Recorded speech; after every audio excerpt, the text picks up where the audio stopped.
서울역에서 뵐 수 있기를 바랍니다. 마일로드 성도님 반갑습니다. 자, 이제 오늘도 역대하 6번째 살펴보는 시간입니다. 종교개혁자 아사라는 제목으로 살펴보겠습니다.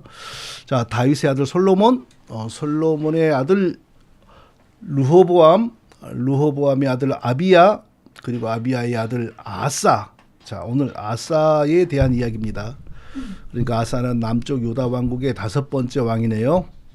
자, 지난번에 아사의 아버지 르호보암의 아들인 아비야에 대해서 살펴보았는데 불과 3년 동안 왕이었죠. 근데 그 3년 동안 안에 아주 좋은 흔적을 역사에 남겼습니다. 금송아지 하나님, 거짓 하나님 숭배 국가가 된 북쪽 이스라엘을 만든 여로보암이 이제 너무 지나친 교만을 품었죠. 만족할 줄을 모르고 남쪽까지 이제 자기 것으로 삼기 위하여 욕심을 내고 전쟁을 일으켰잖아요. 예. 사실 그 나라는 뭐 하나님이 기쁘신 뜻이, 좋은 뜻이 있어서 생긴 게 아니고 다윗의 아들 솔로몬의 우상 숭배 제약을 징계하는 차원에서 생겼는데 또 그것도 처음부터 알렸죠. 좋은 뜻으로 만든 나라가 아니라고. 어떻게 알렸냐면요. 아히야라고 하는 선지자를 여로보암에게 보냈습니다. 그리고 아히야가 그 여로보암 앞에서 자기 옷을 벗어서 12조각으로 쫙쫙 정확히 12조각으로 찢는 겁니다. 아마 겉옷을 그렇게 했겠죠. 그러면서 너 10조각을 가져라 라고 명령했어요. 10조각을 여로보암이 가지는 거죠. 그러면서 설명을 하는 거예요. 이게 뭐냐. 솔로몬이 우상숭배 범죄함으로 징계를 내리는데 10조각을 찢어서 12조각으로 찢어서 10조각을 딴 사람 바로 너에게 준다. 그런데 2조각은 솔로몬과 그 후손들에게 남겨놓는다. 왜? 다윗에게 언약한 내용을 끝까지 이루시기 위하여. 그리고 여로보암에게 이렇게 말했습니다. 만일 내가 명령한 모든 일에 순종하고 내 길로 행하며 내 눈에 합당한 일을 하며 내 종 다윗이 행한 것 같이 내 윤례와 명령을 지키면 내가 너와 함께 있어 내가 다윗을 위하여 세운 것 같이 너를 위하여 견고한 집을 세우고 이스라엘을 내게 주리라. 간단히 말하면 뭐 좋은 뜻으로 좋은 취지로 나라를 만들어서 너에게 주는 건 아니지만 그럼에도 불구하고 너가 하나님 앞에서 잘 왕의 일을 감당하여 백성들이 하나님을 바르게 섬기도록 잘 이끌면 이 나라도 길게 해주겠다라고 말씀하셨어요. 그러면 여로보암이 어떻게 해야 돼요? 하나님 잘 섬기는 나라, 솔로몬의 나라와 다른 하나님 잘 섬기는 나라를 만들어야죠. 백성들을 잘 하나님 섬기도록 이끌어야죠. 그런데 어떤 일을 합니까? 왕으로서, 그러니까 하나님이 왕에게 이런 말을 하는 걸 보면 이 당시 왕은 단순한 왕이 아니지요. 그러니까 하나님이 백성들을 위하여 세우신 일종의 목자지요. 제사 기능은 제사장이, 말씀 전파하는 기능은 선지자가, 그리고 그 제사 기능, 뭐 선지자 기능, 백성들이 하나님 섬기고 살아가는 이 모든 것을 다 종합 관리하는 관리자, 매니지먼트로서는 왕이 그 일을 했던 거죠. 왕의 역할이 얼마나 중요합니까? 지금으로 말하면 교단의 역할, 총회의 역할과 같은 거죠. 우리나라 역사를 돌아보면 교단이 앞장서서 배교, 우상숭배, 즉 신사참배를 결의했죠. 교단이 딱 그걸 결의하니까 또 교단들 밑에 있는 노회들은 어떤 결정을 했습니까? 총회의 결정을 순종해야 된다. 총회가 하나님입니까? 총회가 왜 있습니까? 교단이 왜 있습니까? 하나님 바르게 섬기라고 있는 것이지. 총회가 앞장서고 교단이 앞장서서 우상숭배하자, 신사참배하자 이런 거 결정하면 노회들이 그걸 잘 따르라고 총회 만들고 노회 만들었습니까? 그런데 총회가 그런 것을 결정하니 노회들이 이제 총회의 뜻을 받들어야 한다 하면서 무슨 일이 있습니까? 총회의 뜻을 거스리고 신사참배를 안 하는 목사들을 면직하기를 시작한 거예요. 얼마나 우스운 일입니까? 자, 평양 노회에 동평양인가 그냥 평양인가 그 노회에 한경직이라는 노회원 목사도 있었고요. 주기철이라고 하는 노회원 목사도 있었습니다. 주기철이라고 하는 노회원은 끝까지 신사참배를 하지 않았죠. 그러니까 노회가 면직을 했습니다. 하나님 잘 섬기라고 있는 총회와 노회가 하나님 잘 섬기려고 하는 사람에게서 목사 직분을 없애버리는 거예요. 얼마나 이상한 일입니까? 그리고 또 거기서 그치는 것이 아니고 이 주기철의 가족이 남아있는 가족이 그 평양 장대연 교회의 사택에 더 이상 살지 못하고 빨리 나가라고 또 명령을 하는 겁니다. 얼마나 우스워요. 정말 하나님 앞에서 충성한 종을 누가 앞장서서 괴롭힙니까? 노회와 총회가 먼저 이렇게 괴롭히는 거예요.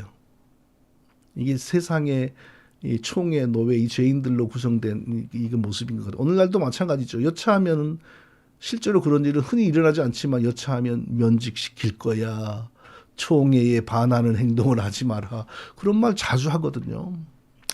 놀라운 사실은요. 네, 총회가 노회가 그런 일을 할 때 그 노회 같은 노회에 3년인가 4년인가 후배였던 주기철보다 한 3년 후배였다 그래요. 후배였던 한경직이라고 하는 노회원은 한 번도 주기철의 가족을 찾아서 위로했다거나 주기철의 목사직을 면직시키는 결정을 할 때 뭐 우리가 이렇게까지 해야 됩니까라고 뭐 반대했다거나 그런 얘기가 공식적으로 사적으로 전혀 나오지를 않아요. 그리고 이후에 그의 인생의 흔적을 보면 더 이상해요. 이제 해방이 되었습니다. 해방이 되니까 이제 남북이 갈라지잖아요. 그러니까 나는 공산당이 싫어요 하면서 남쪽으로 왔잖아요. 남쪽으로 뭐 와서 영락교회를 만들었어요. 근데 영락교회를 세우기 전인가 뭔가 거기까지 제가 말을 해도 되는지 모르겠는데 그 무슨 구구 무슨 집단 그 중심이 되잖아요. 그리고 제주도 가가지고 빨갱이 토벌한답시고 양민들 죽이는데 뭐 그런 말까지는 이제 하지 않도록 하겠습니다. 예. 하여튼 그러면서 공산당이 싫어요 하고 남쪽에 와서 그 서울에 그 백병원 앞이죠. 거기에 영락교회를 세워서 자그마치 6천 명을 모았어요. 6천 명을 모으니까 그때 교회 개척을 시작하는 조용기라고 하는 인물이 하나님 이상한 하나님으로부터 은혜를 받아 학춤을 추고 밤에 방언을 하고 통변을 하면서 직통 계시를 스스로 자기 입으로 말을 하고 은빛 날개에 태워 세계 만방을 돌아다니게 할 것이라는 직통 계시를 받고 그리고 비전을 품습니다. 뭐냐면은 한경직 목사보다 내가 큰 교회를 해야 되겠다 하고 한경직이 목회하는 곳에 가가지고 걸어 다니면서 좌로는 몇 발자국 우로는 몇 발자국 안에 내부에 의자는 몇 개 이런 거 셌어요. 그리고 자기는 하나님께 비전을 고백한 거예요. 나는 이보다 더 큰 교회를 짓고 더 많은 성도들을 모으겠습니다. 그랬다는 거 아닙니까? 사람 모으고 큰 건물 짓는 것이 그렇게 하나님의 은혜의 본질인가요? 자, 그리고 이제 한경직이란 분이 그 주기철이 그렇게 죽어갈 때 아무런 말 한마디에 도움도 주지 않았던 한경직이란 분이 남한에 와서 목회를 그렇게 크게 성공을 했잖아요. 그런데 스스로 신사참배를 또 합니다. 무슨 신사참배인가요? 이건 미국이 만들어서 세계에 전파한 신사참배 WCC 월드 크리스찬 카운슬인가? 예, 하여튼 WCC는 왜 미국산 신종 신사참배인가요? 예수 그리스도 밖에도 구원이 있다라고 인정을 하지 않습니까? 그러니까 미국식 신사참배죠.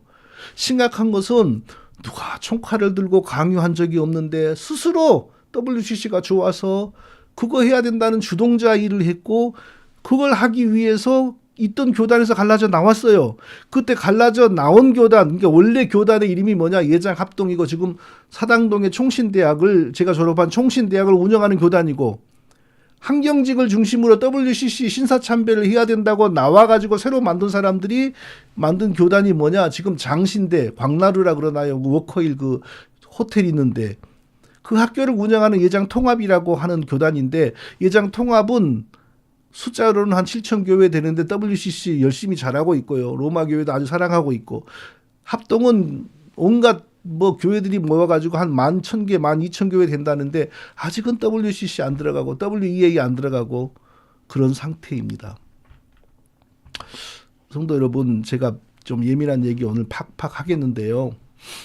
가라지가 변하여 중간에 뭐 하나님의 알곡으로 변한다는 말을 들어보셨습니까? 가라지에게 영양제를 주고 비료를 주고 좋은 두엄을 주면 가라지가 변하여 알곡이 된다는 말을 들어보셨나요?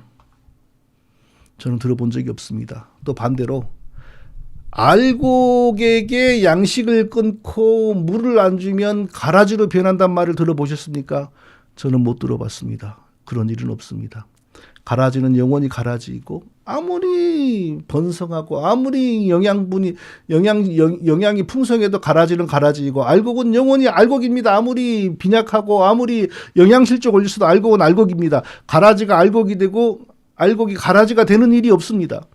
저는 한경직 같은 사람을 보면 그 진리가 영적인 세계에서도 똑같다라는 생각이 듭니다. 일제시대에는 고민하지 않고 육신을 위하여 신사참배에 앞장을 쓰고 동조하고, 해방 후 자유 대한민국 이제 6.25 전쟁도 끝났습니다. 거기에서 왜 스스로 누가 강요하지도 않았는데 또 미국산 신사참배를 위하여 그렇게 앞장을 씁니까? 많은 사람들은 한경직이 죽기 전에 템플상을 수상할 때 양심선언을 하고 회개했다고 합니다. 뭐 신사참배한 죄를 회개했다고. 그래서 참 후배들에게 귀감이 되었다고. 귀감은 무슨 귀감입니까? 귀감이 다 얼어 죽었습니까? 그 템플상이라고 하는 상을 누가 받는 상인지 아십니까? 대부분 종교다원주의 잘하는 사람들에게 주어지는 상이 템플상입니다.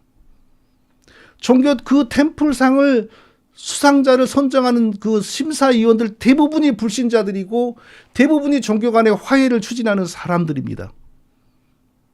근데 무슨 신사참배를 회개합니까?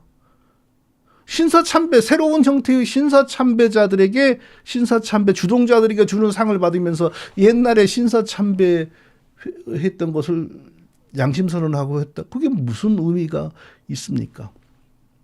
한번 가라지는 아무리 좋은 상황 속에서 아무리 거름을 많이 먹어도 가라지로서 더 번성할 뿐이지 절대 알곡은 되지 않는다. 이건 진리인 것 같습니다. 그렇게 미끈하게 설교를 잘하여 그 어렵고 가난한 대한민국 초기에 6,000명이 모이는 대형교회를 가장 먼저 입성하죠. 6,000명 대형교회에. 그러나 여전히 그 편하고 좋은 환경 속에서도 비교회의 길로 갔단 말이에요. 제가 오늘 이 얘기를 왜 하냐면요. 이 땅에서 교회를 배교시키면서도 이 땅에서 승승장구하고 존경받는 사람들은 바로 항상 이렇지, 뭐 아주 못난 사람, 존경받지 못하는 사람들에 의하여 교회가 배교하는 일이 벌어지지 않는다. 그리고 가라지는 끝까지 아무리 부흥을 하고 번성을 해도 가라지이지 가라지가 알곡이 되는 법이 없다. 앞으로 우리가 남은 인생을 살아가면서 교회의 위기가 올 때 바로 이런 모습을 기억하자. 이 차원에서 제가 하는 얘기입니다. 자, 솔로몬의 우상 숭배를 징계하는 차원에서 북쪽에다가 나라를 떼서 하나 만들어서 여로보암에게 맡겼습니다. 여로보암은 한 수 더 뜹니다. 북쪽의 백성들이 하나님께 제사 드리기 위해 남쪽에 예루살렘 성전으로 가는 일이 자꾸 있으니까 자기 나라에 해로워요. 그래서 어떻게 해요? 금송아지 하나님을 만들어서 이것이 우리 하나님이니 여기에 앞으로 분향하고 제사하면 된다. 그러니까 또 대부분의 백성들이 또 따라가요. 하나님이라고 하니까. 금송아지를 하나님이라고 하니까. 네. 일제시대에 우리 한국의 교단과 총회들이 했던 신사참배 결의, 그리고 신사참배 결의를 따라가지 않은 목사를 제명한 노회들, 똑같은 일을 지금 여로보암 왕이 하는 거죠. 그리고 교만해지고 더 교만해져서 그것으로 만족하지 못하고 하나님이 다윗의 후손들을 위하여 남겨놓은 두 조각을 빼앗으려고 전쟁을 일으킨 거죠. 인간적으로는 될 것 같았어요. 남쪽의 인구보다 북쪽의 인구가 훨씬 많으니 남쪽은 불과 두 조각, 두 지파, 북쪽은 10지파, 10조각. 그럼 맘먹고 군대를 일으키면 되지 않겠어요? 그래서 그렇게 했는데 놀랍게도 불과 3년 왕을 하다가 일찍 죽은 아비야라고 하는 르호보암의 아들이 하나님의 은혜를 크게 입어서 그 여로보암의 그 음모를 완전히 괴멸시켜버린 겁니다. 여로보암이 80만 대구를 몰고 왔으나 돌아갈 때는 30만이 돌아갔어요. 그럼 50만이 죽은 거 아닙니까? 50만이 전쟁터에서 죽은 걸 생각해 보세요. 그 시신도 수습 못 합니다. 그런 일이 벌어졌는데 어디 가서 왕을 계속 합니까? 그러니까 그때 여로보암이 이제 힘을 잃고 죽게 됩니다. 그런데 이렇게 하나님께 귀하게 쓰임받은 아비야, 남쪽의 아비야 왕도 한 2년 있다가, 정확하지는 않지만 추론을 해보면 한 2년 있다가 죽습니다. 그래서 제가 그랬잖아요. 지난번 설교에서. 이렇게 귀한 왕이 좀 오래 살게도 해주시지 왜 이렇게 빨리 데리고 가셨을까? 그랬잖아요. 근데 제가 오늘 그의 아들 아사에 대한 설교를 준비하면서 지난번에 못 본 것을 봤어요. 뭐냐면 똑같은 이야기가 열왕기와 역대하에서 이렇게 같이 교차되는데, 열왕기에 있는 이 아비야의 이야기를 보니까 이런 말이 있어요. 아비야가 열왕기에서는 아비얌으로 나오더라고요. 아비얌이 그의 아버지가 이미 행한 모든 죄를 행하고 그의 마음이 그의 조상 다윗의 마음과 같지 아니하여 그의 하나님 여호와 앞에 온전하지 못하였으나, 역대기에서는 아주 훌륭한 면만 나오는데 열왕기에서는 그의 아비 르호보암의 모든 죄를 행하였다, 그대로 따라갔다, 이 얘기가 나오는 거예요. 그럼 르호보암의 대표적인 죄가 뭐였냐면요, 열왕기상에서 유다가 여호와 보시기에 악을 행하되, 여기서 유다가 악을 행했다는 걸 르호보암이 그렇게 만들었다는 겁니다. 그의 조상들이 행한 모든 일보다 뛰어나게 하여, 그러니까 그 조상들의 우상 숭배보다 더 앞장서서 그 범한 죄로 여호와를 노엽게 하였으니, 이는 그들도 산 위에와 모든 푸른 나무 아래에 산당, 우상, 아세라상을 세웠습니다. 또 그 땅에 남색하는 자가 있었고, 여호와께서 이스라엘 자손 앞에서 쫓아내신 국민의 모든 가증한 일을 무리가 본받아 행하더라. 온갖 종류의 우상 숭배를 르호보암이 용인했고, 또 그 가나안 원주민들, 하나님이 쫓아내기 이전에 살았던 가나안 원주민들의 모든 가증한 일들을 되살려서 따라하더라. 가나안 원주민들이 했던 게 주로 뭐냐면요, 동성애, 짐승하고의 섹스, 그리고 친족 간에 막 고모하고 이렇게. 그래서 하나님이 심판하셔 쫓아낸 거예요. 그런데 그런 것만 한 게 아니고 그 땅에 또 남색하는 자가 있었고, 이게 르호보암 때 얘기예요. 이런 걸 전부 그 아들 아비야가 따라갔다는 거예요. 역대기에 안 나오는 이런 얘기가 열왕기에 있어요. 그 땅에 남색하는 자가 있었고, 자, 어느 시대에나 자연적인 비율에 의하면 어느 시대에나 약 1% 정도가 동성애 기질이 있다고 합니다. 대한민국에도 그러니까 자연적으로 한 1%인가 1.5%는 동성애 기질을 가진 사람들이 있는 거죠. 특별히 언론에서 막 동성애를 조장하지 않아도, 또 아무리 동성애는 못된 것이라고 아무리 공포 정치를 펼쳐도 1% 내지 1.5%는 동성애 성향이 항상 있다는 거예요. 죄인이기 때문에 그렇죠. 타락한 죄인이기 때문에. 그런데 제가 최근에 어떤 뉴스에서 놀라운 소식을 들었어요. 중동의 이스라엘에 대해서. 이스라엘에는 15% 정도가 동성애를 좋아한다고 합니다. 국민의 15%가. 그러니까 어느 나라보다 동성애자 비율이 높은 나라가 바로 이스라엘입니다. 그리고 이미 한 10년 전에 동성애 합법화가 이루어졌고요. 동성애뿐 아니라 마약이 그렇게 넘쳐나는 데가 지금 현재 또 이스라엘이라고 합니다. 이번에 하마스 특공대원들이 그 이상한 낙하산, 모터 달린 낙하산을 타고 와서 갑자기 총을 쏘고 그리고 인질을 잡아갔잖아요. 어디였습니까? 그 광야에서 막 희한한 파티, 노래하고 막 그런 데였잖아요. 근데 거기가 실질적으로 마약 파티였다고 합니다. 자, 이런 뉴스를 들을 때 온 국민의 이제 한 10분의 1 정도, 10분의 1 이상이 동성애를 좋아하고, 온 국민이 마약을 사랑하고, 여기에 무슨 율법이 있습니까? 율법은 진작 다 죽고 말라지고 없는 거죠.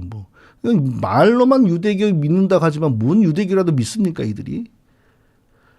이 지경인데 무슨 이스라엘이 회복이 됩니까? 이스라엘이 회복이 돼가지고 그들이 회개하고 예수님 앞으로 나오면 예수님이 내 장자들이 이제 나를 알아보는구나 하면서 막 감격하여 우시면서 이스라엘 속으로 재림해가지고 천년간의 왕국을 펼치신다. 이게 천년 왕국설입니다. 이스라엘 타령하는 사람들의 천년 왕국설.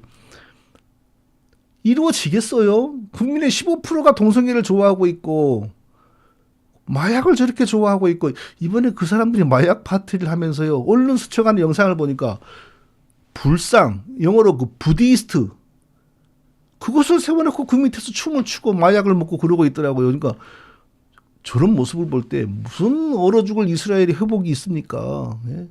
그냥 유대교를 믿는다 하는 각종의 인종 군상들이 모여서 유대교를 포방하고 있고 실제로는 유대교도 믿는 사람도 흔치 많지도 않고 이제는.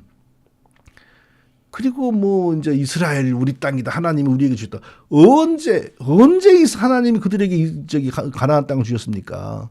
제가 다음에 제 물리치료사에 가서 사진을 찍어 가서 제가 한번 보여드리고 싶어요. 왜냐하면 그분이 유대인이라고 저한테 그랬거든요. 그래서 제가 며칠 전에 물리치료 받으면서 내가 유대인이라고 들었는데 당신이 유대인이라고 들었는데 딴 얘기는 안 했어요.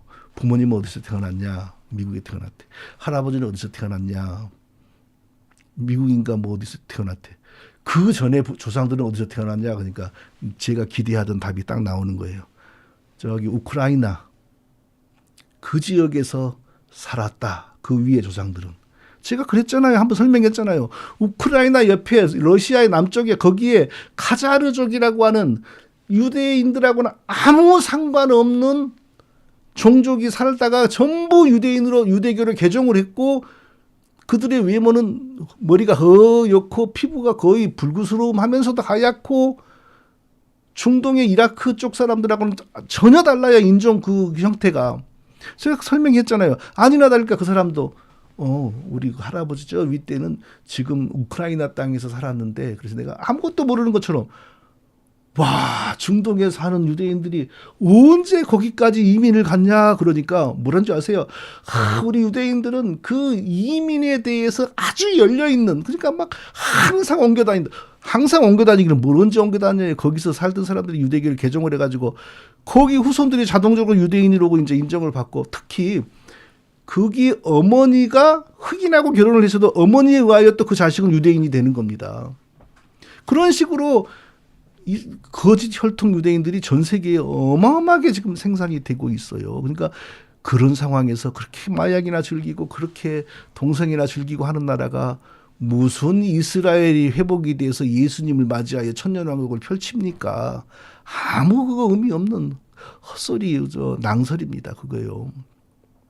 자, 무슨 남색하는 자 얘기하다가 남색하는 자가 있었고 르호보암 시대에 이게 두 가지 의미로 해석이 될 수 있어요. 첫째는 단순히 남자 동성애자들이 있었다 이런 말이라면 이런 뜻이라면 굳이 성경에 안 나오죠.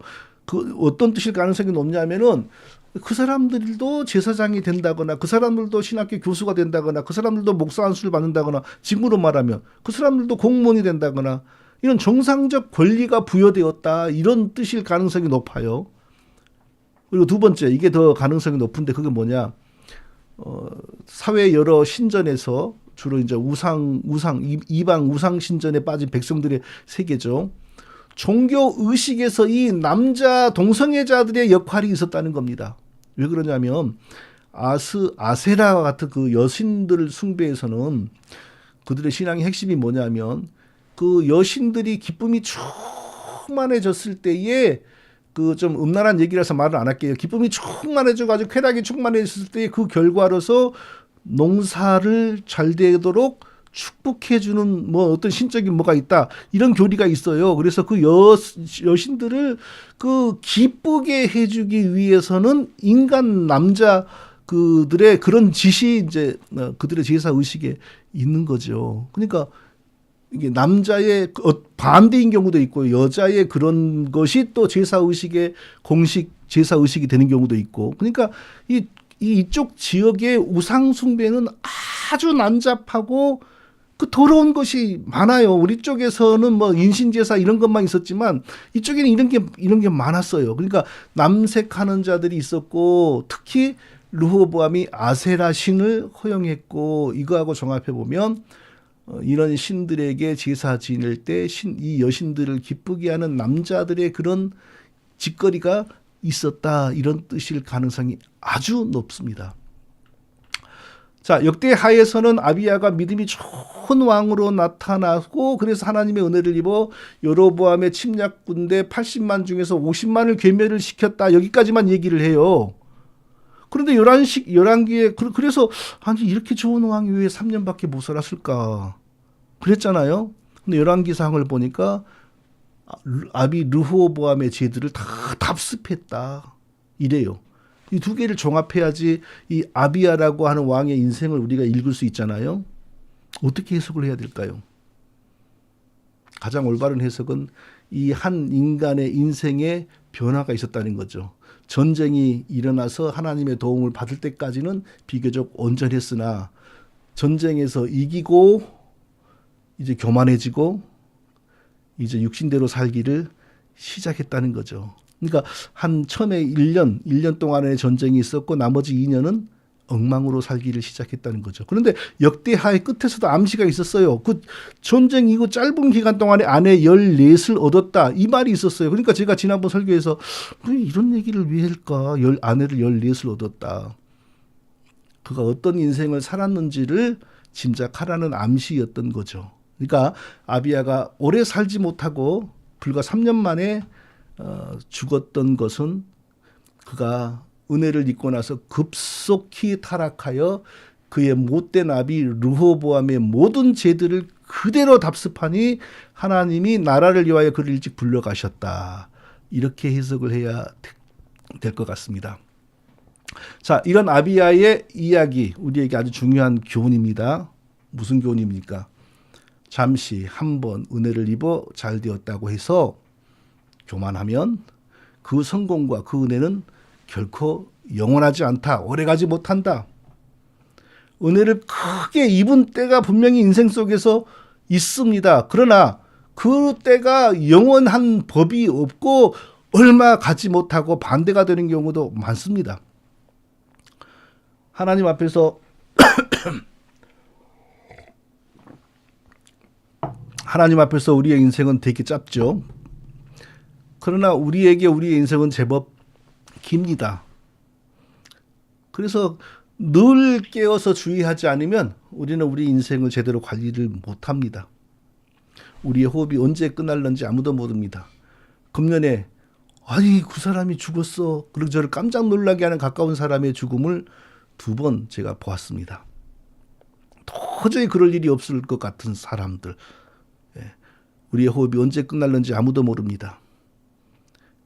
우리가 은혜를 입었으면 현재 우리가 은혜를 입은 상태면 더 겸손해지고 더 자신을 돌아보면서 무엇이 부족한지 무슨 위험이 있는지 항상 돌아봐야 돼요. 겸손해야 됩니다. 교만이 찾아오고 육신대로 사는 것은 순식간에 시작이 됩니다. 늘 성경을 읽고 늘 기도하지 않으면 우리는 언제 어찌 될지 모릅니다. 자, 오늘 설교의 주인공은 이 아비야의 아들 아사입니다. 아사 지난번에 아비야에 대해서 놓친 것을 좀 말하다가 길어졌습니다. 오늘은 아비야의 아들 아사. 자, 유다 왕국의 왕들의 순서를 다시 한번 열거해 보겠습니다. 앞으로 우리가 다 기억해 보죠. 한번 뭐 태종, 태세, 문단세 이런 것만 기억할 것이 아니고 이것도 한번 기억해 보죠. 다윗, 솔로몬, 르호보암, 아비야 그리고 아사입니다. 아사가 어떤 왕이냐면요. 남쪽 유다의 역사에서 아주 탁월한 왕 중에 한 명입니다. 다윗을 빼고 아주 탁월한 왕을 꼽으면 히스기야, 요시야. 히스기야, 요시야는 우리가 잘 비교적 알죠. 그리고 한 명을 더 뽑으면 아사입니다. 그러니까 다윗을 빼고 유다 왕국의 3대 선군, 명군이라고 할까? 명군 뽑으면 아사, 히스기야, 요시야입니다. 자, 아사 왕의 인생과 신앙을 통하여 우리가 오늘 발견해야 될 것 2가지 정리하고 마치겠습니다. 첫째, 믿음의 기본이 실천되면 하나님의 은혜가 우리에게 분명히 임한다는 사실을 아사 왕이 우리에게 보여주었습니다. 아사는 왕이 되기 전에 누구에게 배웠는지 구약 성경을 잘 배웠고 믿음도 잘 배운 사람 같습니다. 아마 궁중에 뭐 친척이나 궁중의 어떤 신하나 누가 가르쳤겠죠. 가르친다고 다 되는 것이 아닙니다. 하나님께서 그를 택하시고 그에게 은혜를 주시니 그에게 믿음이 바르게 자리를 잡고 믿음의 도리가 뭔지를 알게 된 거죠. 예수님께서 제자들에게 이렇게 말씀하셨습니다. 너희가 나를 택한 것이 아니요 내가 너희를 택하여 세웠나니 이는 너희로 가서 열매를 맺게 하고 또 너희 열매가 항상 있게 하여 내 이름으로 아버지께 무엇을 구하든지 다 받게 하려 함이라. 하나님께서 우리를 택하셨는데 택하실 때는 우리로 하여금 하나님을 기쁘시게 하는 많은 열매를 맺게 하려고 우리를 택하셨습니다. 그러니까 아사가 하나님께 잘했다가 아니라 하나님께서 아사를 택하여 은혜를 많이 주신 거죠. 좋은 열매를 맺는 은혜를 많이 주신 거죠. 아사는 등극하자마자 곧바로 하나님을 기쁘시게 하는 일을 열심히 시작을 합니다. 아사가 그의 하나님 여호와 보시기에 선과 정의를 행하여 이방 제단과 산당을 없애고 주상을 깨뜨리며 아세라상을 찢고 유다 사람에게 명하여 그 조상들의 하나님 여호와를 찾게 하며 그의 율법과 명령을 행하게 하고 또 유다 모든 성읍에서 산당과 태양상을 없애매. 머뭇거리지 않고 왕이 되자마자 개혁운동을 시작합니다. 많은 이방 종교 제단들을 없앱니다.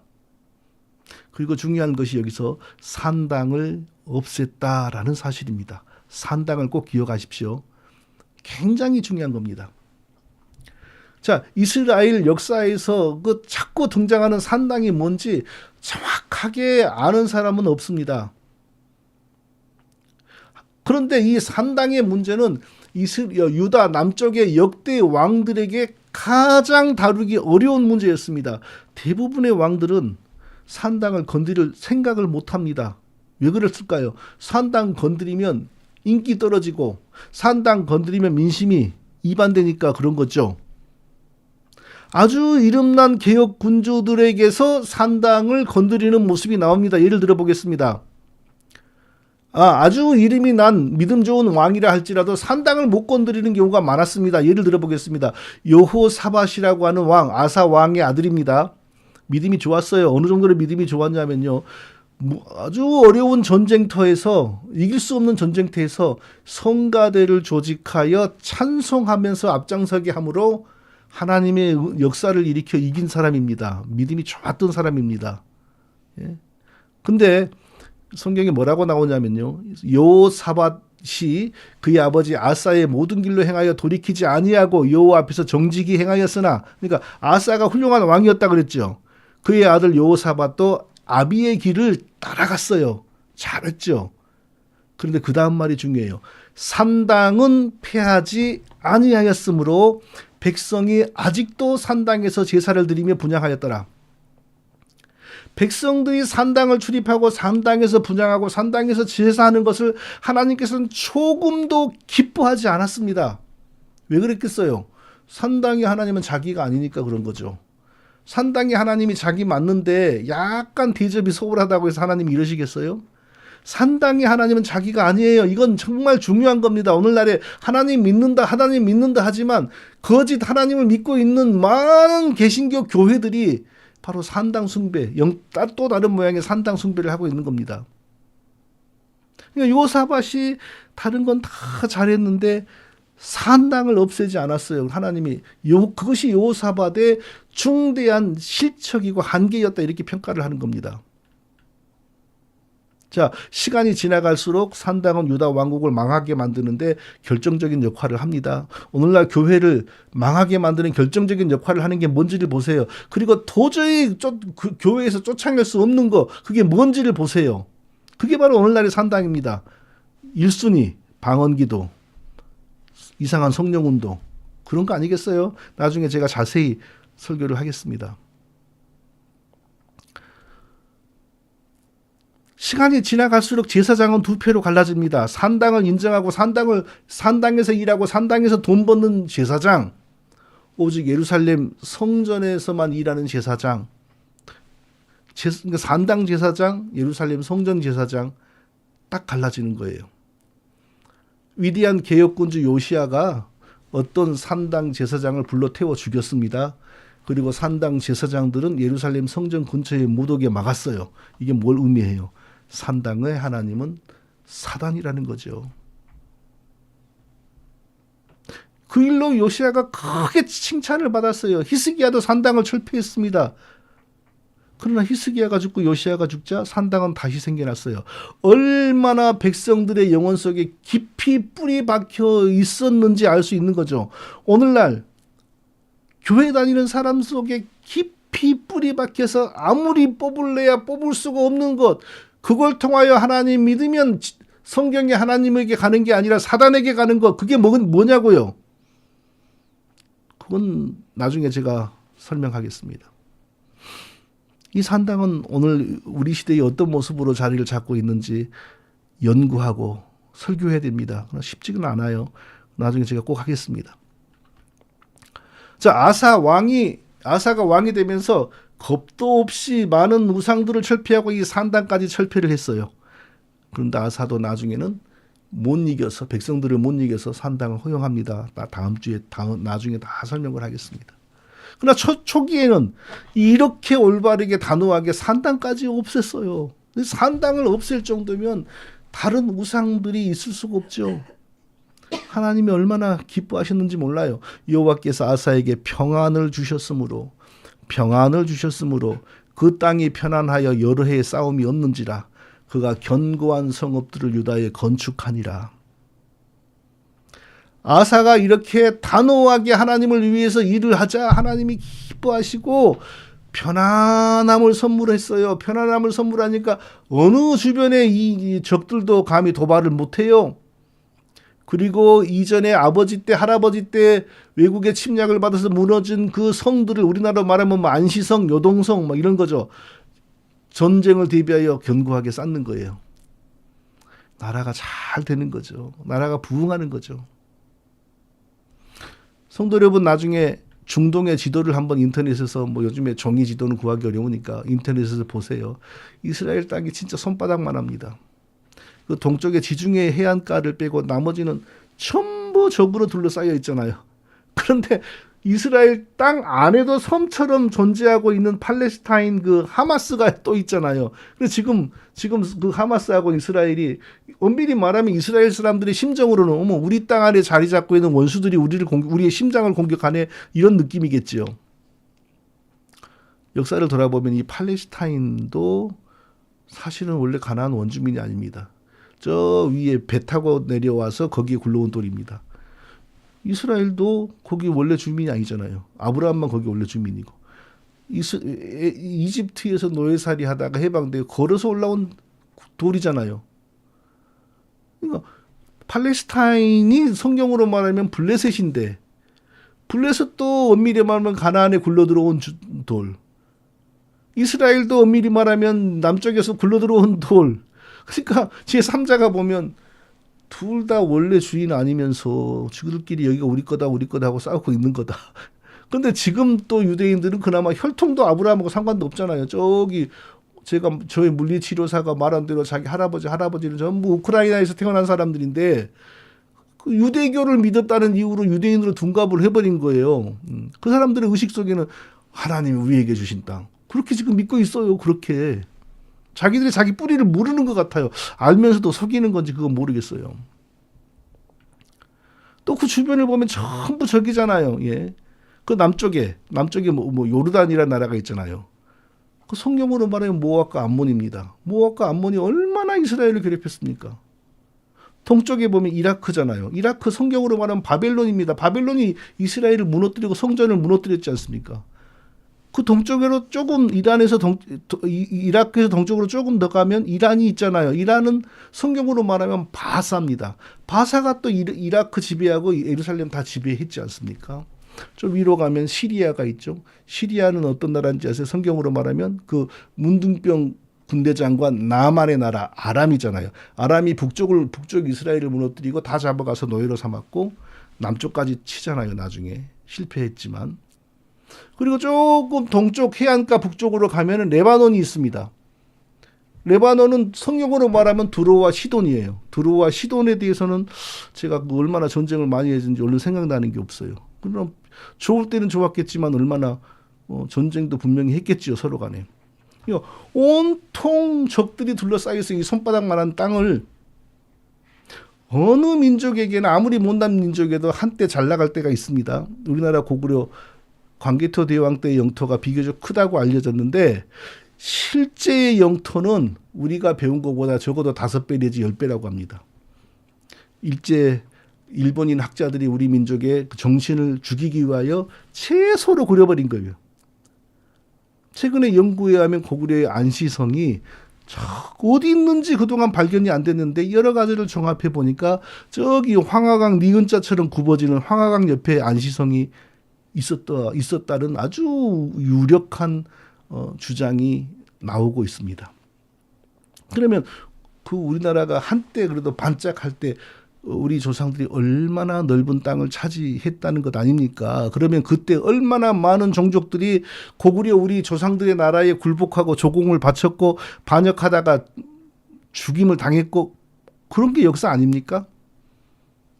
다윗 왕 때 이스라엘이 부흥하니까 그 주변 민족들에게 다 고통이 있었고 이게 세상적인 관점에서 볼 때 또 이스라엘이 범죄하면 그 옆에 민족들이 돌아가면서 한 번은 반짝하고 또 강대국이 됩니다. 그때마다 메뚜기도 한 차례라고 돌아가면서 다 한 번씩 강대국이 되잖아요. 그러니까 그때마다 피바람이 불었어요. 그 상황을 이용하신 분이 하나님이고 또 그 상황을 하나님의 목적에 맞게 자기의 목적에 맞게 조장하신 분이 하나님입니다. 목적과 방향은 하나입니다. 이스라엘을 다루시면서 이스라엘을 통하여 예수 그리스도의 오실 길을 준비하는 그 목적 하나를 위하여 그 모든 상황을 하나님께서 조장하셨어요.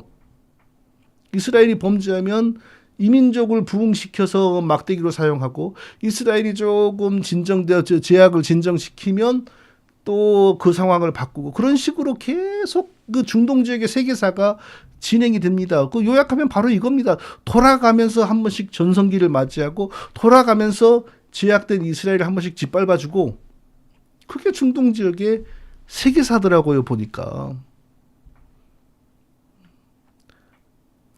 여호와께서 아사에게 평안을 주셨으므로 그 땅이 편안하여 여러 해 싸움이 없는지라 그가 견고한 성읍들을 유다에게 건축하니라. 그렇게 위험한 땅에 살았지만 하나님 앞에서 왕이 바르게 행하고 백성들이 바르게 하나님 앞에서 순종하니까 어떤 일이 벌어집니까? 그 땅이 편안해요. 여러 해 동안 편안해요. 아무도 도발을 안 해요. 그러니까 우리가 하나님 앞에 순종하고 우리가 하나님을 기쁘시게 하는 삶을 살면 우리가 보기에 이런 위험 저런 위험이 사방에 막혀있고 사방을 둘러싸고 있을지라도 하나님이 눌러주시면 평안하다는 거죠. 아사가 왕이 되어 겁도 없이 모든 우상을 쳐내고 산당까지도 건드리니 물론 나중에는 타협하고 물러섭니다. 하나님이 처음에는 그렇게 기뻐하고 나라는 부강해지고 사방에 그 어떤 민족도 감히 도발을 일으키지 못하고 그리고 나라는 내부적으로 예전에 할아버지 때 아버지 때 무너진 성들을 쌓으면서 전쟁을 준비하고 이렇게 나라가 잘 될 수가 없어요. 자, 이쯤 되면 교만할 법도 하잖아요. 왕이 다윗도 교만해져 갖고 내 군사가 몇 명이나 세보자. 세보니까 100만이 넘어가. 오메 100만이 넘네. 80만인가? 이 정도면 내가 세계에서 몇 번째 가는 왕이네. 막 이렇게 즐겼잖아요. 그러다가 하나님이 치셨잖아요. 아사 왕을 어떻게 백성들에게 가르치고 설명하냐. 우리가 주를 찾았으므로 주께서 우리 사방에 평안을 주셨느니라. 우리가 하나님께 순종하고 우리가 하나님을 기쁘시게 하니 하나님이 우리 사방의 적들을 눌러서 평안하게 해주셨다. 정말 믿음이 좋고 올바른 자세를 갖춘 왕이죠. 이 아사 왕이.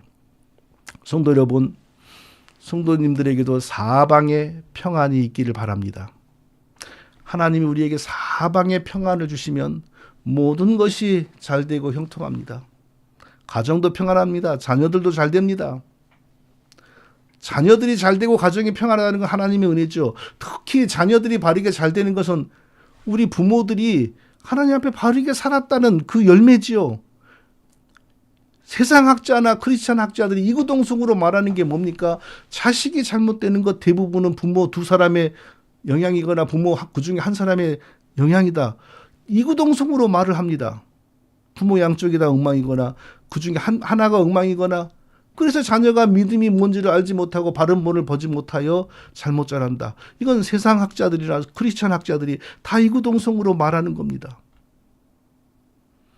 우리가 하나님께 합당한 사람으로 변해가고 하나님을 기쁘시게 하는 삶을 살면 하나님이 아사에게 주신 은혜처럼 사방이 평안하게 됩니다. 가정이 평안하고 사업도 평안하고 교회 섬김도 평안하고. 왜요? 하나님이 우리 교회 섬김을 위하여 우리로 하여금 하나님을 잘 섬기고 신앙생활 잘하게 만들기 위하여 그런 복을 주시는 거죠. 사랑하는 자여 내 영혼이 잘된 같이 내가 범사에 잘되고 강건하기를 내가 간구하노라. 요한 3서 1장 2절이죠. 참 오래간만에 이 성경 구절 제가 인용해 보네요. 왜냐하면 여의도 순복음교회가 이 구절을 너무 악용하여서 복음을 변질시켰기 때문에 올바른 목회자는 이 구절을 인용하기가 싫어요. 왜? 똑같은 의미로 들을까 봐서. 그러나 원래 의미는 정말 귀한 의미입니다. 영혼이 잘 된다는 게 무슨 뜻인가요? 우리가 그리스도를 믿어 죄 용서받고 하나님의 원수의 신분에서 하나님의 자녀의 신분으로 변하는 것, 그리고 하나님과 화해된 상태, 그게 영혼이 잘 되는 거죠.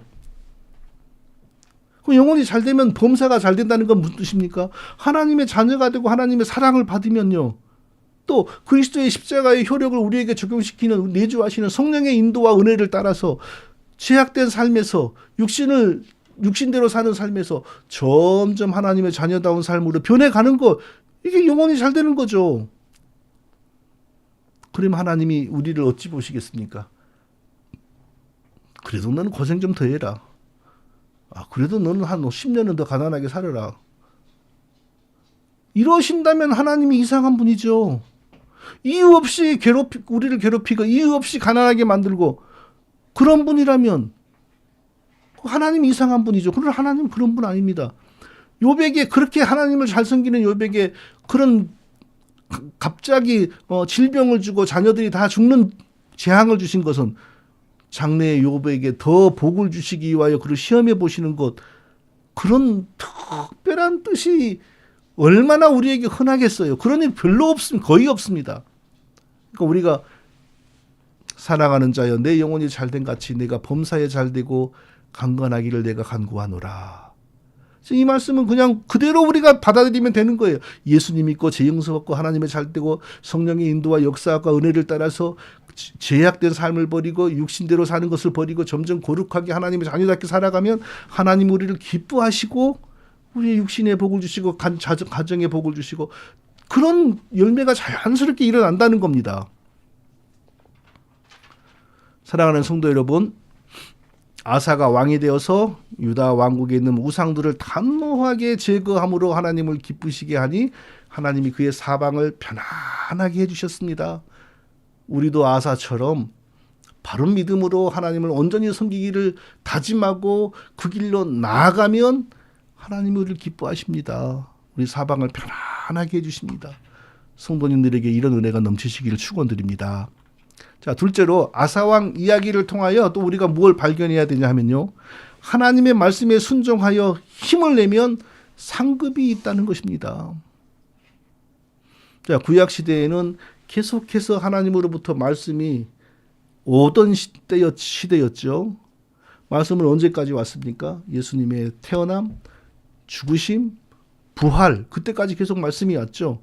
예수님의 오심과 죽으심과 부활이 말씀의 완성이에요. 그러니까 신약의 사도들이 예수님의 죽으심과 부활을 설명하고 교회에 적용시키고 우리의 신앙에 적용시키는 글을 씀으로 인하여 성경이 완성이 되고 계시가 완성이 된 겁니다. 그 이후로는 하나님으로부터 직접 오는 말씀이 단 한 줄도 없었습니다. 정확히 언제부터라고 딱 말하기는 어렵지만 성경 66권이 완성이 되고 교회의 신앙의 자료와 법과 원칙으로 주어지고 이제 신약의 초기에 장로, 감독, 요즘으로 말하면 목사들이 성경을 가르치고 성경을 선포함으로 교회가 이제 운영되기 시작하면서 하나님으로부터 직접 오는 말씀은 한 줄도 없었어요. 이단들의 대표적인 특징이 직통계시라는 것은 들어보셨죠? 직통계시가 뭡니까? 하나님으로부터 나에게 직통으로 계시의 말씀이 온다, 이 뜻입니다. 하나님으로부터 나에게 직통으로 계시의 말씀이 온다면 왜 나는 이단일까요? 2023년 현재를 살고 있는 저에게 하나님이 직통으로 직접 말씀과 계시를 주신다. 그것은 성경 66권을 초월한다. 성경 66권에 없는 말을 준다는 거 아닙니까? 예. 그것은 또 말하면 하나님이 이미 우리에게 주시는 완전하고 정확하고 충분하고 최종적인 말씀의 계시를 스스로 하나님이 무너뜨린다는 겁니다. 성경이 부족하니까 하나님이 누구에게는 직접 말씀을 주실 필요가 있으니까 이제 하나님 스스로 성경을 무너뜨린 거죠. 그런 일은 없습니다. 그래서 모든 교단은 직통 계시 받는 사람을 이단이라고 합니다. 사실 그 이단 연구하고 이단 정죄하는 데 있는 사람들은요, 사실 신학이 약합니다. 공부도 많이 안 해요. 그냥 교단에서 정치적인 인맥으로 임명이 되는 경우가 많아요. 그래서 어떤 어려운 이단이 있으면 연구를 못 해요. 보고서를 못 써요, 사실요. 그러나 누가 직통 계시 받았다 그러면 쉽고 그냥 간단하게 이단이라고 합니다. 왜? 직통 계시 받는 사람은 이단이다. 이게 세계적인 정설이기 때문에. 그런데 직통 계시를 꼭 멀리 있다라고 생각하면 안 됩니다. 직통 계시는 가까운 데 있어요. 그리고 우리 많은 사람들이 존경하는 사람들이 바로 직통 계시하는 사람들입니다. 대표적인 사람이 누굴까요? 조용기 씨죠. 조용기죠. 죽은 조용기 목사. 공예배, 주일 예배 시간에서 신자들 앞에서 하나님이 방언으로 말씀을 주시고 계시네요. 그러면서 눈을 밑으로 탁 내리까고 뭘 보는 것 같기도 하고 디피아 라티카 올로사 오피사 까르락 랄랄라 다 그러면서 또 통역을 하잖아요. 사랑하는 자들아 너희가 왜 근심을 하느냐 왜 의심을 하느냐 나를 믿으라 내가 너와 함께하리라 이렇게 뜻을 통역하잖아요. 하나님으로부터 직통으로 말씀이 오는 거예요. 그 사람을 통해서. 이게 얼마나 무서운 일인지 아세요? 그게 바로 이단입니다. 직통으로 말씀을 받아서 전해버리는 거. 변승우 같은 사람은 설교 원고를 준비하지 않는다고 자랑을 하잖아요. 그냥 올라가면 하나님이 직통으로 영감을 주신다잖아요. 그것을 풀어서 그냥 말하면 기가 막힌 설교가 된다고 하지 않습니까? 그게 다 직통 계시 이단입니다. 자, 중요한 사실, 신약의 사도들이 받은 예언과 그 예언의 기록으로 하나님의 계시가 완성이 되었어요. 성경 66권으로 완성이 되었어요. 완전하고 충분하고 부족함이 없어요. 그러므로 그 이후로는 아무도 구약의 선지자나 신약의 사도처럼 하나님으로부터 직통으로 계시와 말씀을 받는 일이 없어요. 하나님이 성경 66권 이후 어떤 선지자도 어떤 사도도 세우지 않아요. 다 거두어 가셨어요. 그러나 오늘 본문처럼 하나님이 자기의 신을 아사라 선지자에게 부으시고 선지자로 하여금 자기의 말을 아사 왕에게 전하게 하신 것은 구약이니까 늘 있는 일이죠. 구약에서는 이런 일을 사모해야 되죠. 정상적인 일입니다. 그리고 그 전한 얘기가 성경에 기록이 되어 있잖아요. 바로 성경에 그렇게 기록이 되는 거예요. 하나님 주신 말씀은. 하나님이 자기의 신을 아사라에게 부으신 이유는 뭡니까? 일반인은 하나님이 주시는 말씀을 받을 수 있는 능력이나 기능이 없어요. 일반인에게 하나님의 말씀을 주면 사람이 기절해서 죽어요. 심장이 멈춰요. 그러나 하나님의 신으로 감동을 하면 사람이 하나님의 말씀을 받을 수 있는 기능이 생기는 거예요. 그러니까 요즘 사람들이 하나님의 맥도날드에서 하나님의 음성을 들렸다. 진짜 하나님의 음성이면 그 사람 얼굴이 새파래 가까워 아마 죽어야 될 겁니다. 하나님의 신의 감동이 되지 않고서는 하나님이 주시는 말씀을 직접 받을 수가 없어요. 사람이. 하나님의 신의 감동이 되어야 하나님이 주시는 말씀을 받고 또 토시 하나 틀리지 않게 다른 사람에게 전할 수가 있는 겁니다. 이게 성령의 감동이라고 하는 역사입니다. 성경 66권이 완성되고 난 이후로는 하나님께서 성령의 감동하심이라는 역사를 거두어 가십니다. 아무에게도 성령의 감동하심이 없습니다. 대신에 하나님의 신은 어떻게 역사하시냐? 성령의 조명이라는 방식으로 역사합니다. 성령의 조명은 사람으로 하여금 하나님으로부터 말씀을 직통으로 받게 하는 성령의 역사가 아니고 이전에 성령의 감동을 받아 하나님으로부터 말씀을 받은 구약의 선지자와 신약의 사도들이 기록해 놓으신 성경을 바르게 읽고 바르게 뜻과 의미를 파악하고 바르게 적용할 수 있도록 돕는 것이 성령의 조경입니다. 모든 성도들에게는 성령의 조명하심이 있어요. 성령의 조명하심이 하나도 없어 보세요. 절대로 예수님 못 믿습니다. 성령의 조명하심이 있어요. 그런데 그 중에서도 좀 더 특별하게 성령의 조명이 있는 분들이 있어요. 저는 저에게 그런 하나님의 은혜가 있다고 저는 생각합니다. 왜냐하면요, 저 어떤 유명한 교수나 뭐 유명한 목회자의 설교 원고를 책을 이렇게 읽을 때 이상하다 싶으면 그냥 밑줄을 그어요, 보통. 그리고 나중에 조금 생각해보고 다시 봐요. 또 봐요. 또 보면은 이게 어떻게 성경에서 벗어나는 사상인지, 어떻게 성경의 가르침을 왜곡하는 내용인지, 마치 부분 그림이 이렇게 완성이 되어서 딱 그림이 그려지는 거, 퍼즐이 맞춰지는 것처럼 딱 이렇게 이해가 돼, 파악이 되는 일들이 굉장히 많아요. 성령께서 하나님의 말씀의 의미를 더 정확하게 깨닫게 해주시고, 틀리고 문제가 되는 것이 어떻게 하나님의 말씀을 왜곡하고 있는지를 빨리 분별하게 해 주시는 겁니다. 성령의 감동은 없어요. 우리가 흔히 성령이 제게 감동하셔서 그때 이런 생각이 들었어요. 우리가 말을 잘못하는 거예요. 몰라서, 심한 말로 무식하니 성령의 감동이란 말을 쓰는 거예요. 목회자들 설교할 때 성령의 감동 그러면 아이고 저 목사님이 무식해서, 신학교는 다녔지만 무식해서 저러는구나라고 그냥 넘어가시면 돼요. 그냥 악의적으로 그런 게 아니고 그냥 몰라서 그런 거예요. 성령의 조명입니다. 지금은 조명 위에 감동은 없어요. 자, 왜 방언을 우리가 주의해야 되냐? 하나님의 신이 내 혀를 움직이는 거잖아요. 그건 성령의 감동입니다. 그리고 자기가 조명기처럼 DPR, 라티카, OES 해놓고 사랑하는 자들아 이렇게 통역을 하잖아요. 그것도 성령의 조명이 아니에요. 성령의 감동이에요. 성령이 두뇌의 신경과 세포를 움직여서 그 의미를 팍팍 심어주는 거예요. 예언을 한다, 환상을 본다. 이게 다 하나님의 신의 감동입니다. 그런데 오늘날에는 그런 계시가 없으니 그런 감동도 없어요. 그건 뭐예요? 거짓된 거죠. 구약의 선지자들, 신약의 사도들까지는 그런 역사가 있었어요. 그래서 성경 66권이 완성되지 않았으니까. 그러나 성경 66권이 완성되고 교회가 설립되고 이제 하나님은 더 이상 성령의 감동으로 하나님의 직접적인 음성을 듣고 말씀을 받아서 기록하는 선지자들과 사도들을 세우지 않았습니다. 오직 그때부터는 하나님의 신의 성령의 조명을 받는 사람들이 교회에서 이끌어갑니다. 예를 들어볼까요? 사도 요한은 하나님의 신의 감동을 받아서 요한복음과 요한일서, 요한이서, 요한삼서를 기록했잖아요. 특별계시 사역자죠. 하나님의 신의 감동을 받았죠.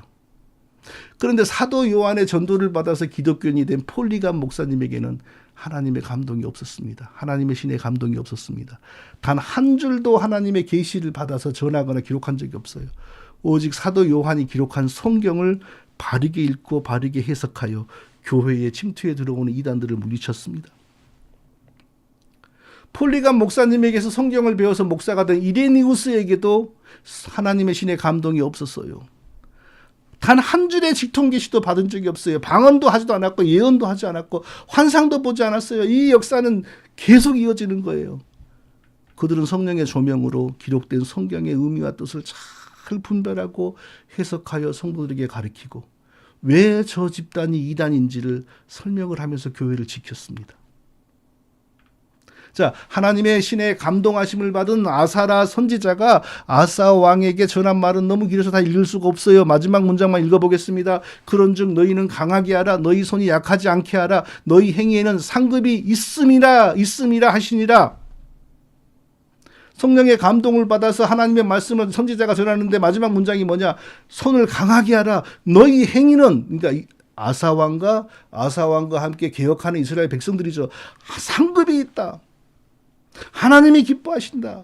아무리 많은 사람들이 반대를 하고 너희를 비방해도 손을 약하게 하지 말고 더 힘을 내라. 너희 행위에는 상급이 있다라고 하셨어요. 아사 왕은 그 말을 듣고 어찌했을까요?